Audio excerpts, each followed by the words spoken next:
The Art of Worldly Wisdom. Chapter 9. Avoid the faults of your country. Just as water conforms to the bends and straits of the riverbed through which it flows, men and women take on the mentality of the nation into which they are born.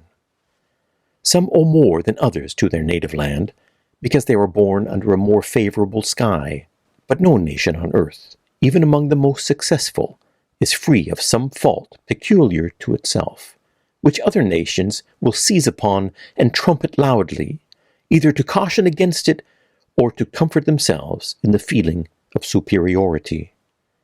To find and correct in yourself these national failings, or at least to disguise them, is a triumph of cleverness, for what is least expected is most esteemed. Similar to the failings of a people are the faults of a family, or of a profession, or of an age. When all these weaknesses combine in a single man or woman and are not fended off, they create an intolerable monster. As an American living in Germany, I'm confronted every single day with prejudices that Germans have about America. According to studies, Germany is the most anti-American country in Western Europe, and you really feel that every day. Their prejudices are all negative. You know, Americans are warmongers, they're fat, they ruin the environment, they're culturally ignorant, they have no culture, they have no education, they're all stupid. All of that. Of course, Germans go to American movies and buy American books and buy American products and send their children to American universities. They do that. But the cliches, these negative cliches about America are still there. There's one cliche that I hear all the time. Some German goes to America for a vacation, and he talks to someone, and the guy asks him, "Well, where are you from?" And he says, "Oh, I'm from Berlin."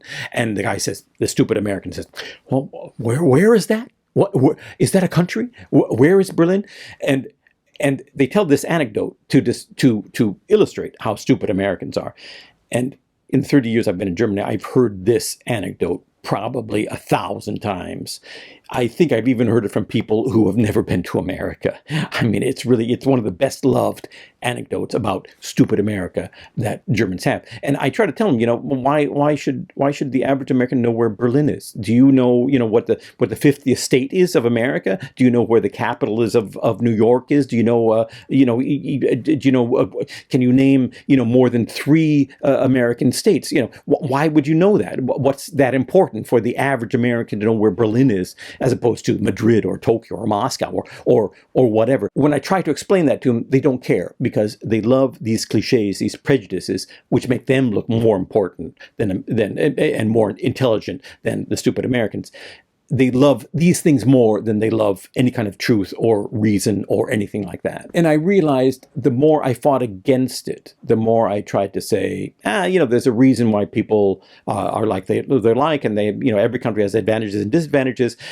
The more I made myself unloved, because people love their prejudices. The only way I found that I could fight against it was to charm them. What I would do is find 1 or 2 little things that they would not expect of me as a dumb American. For example, I speak German, I've learned German.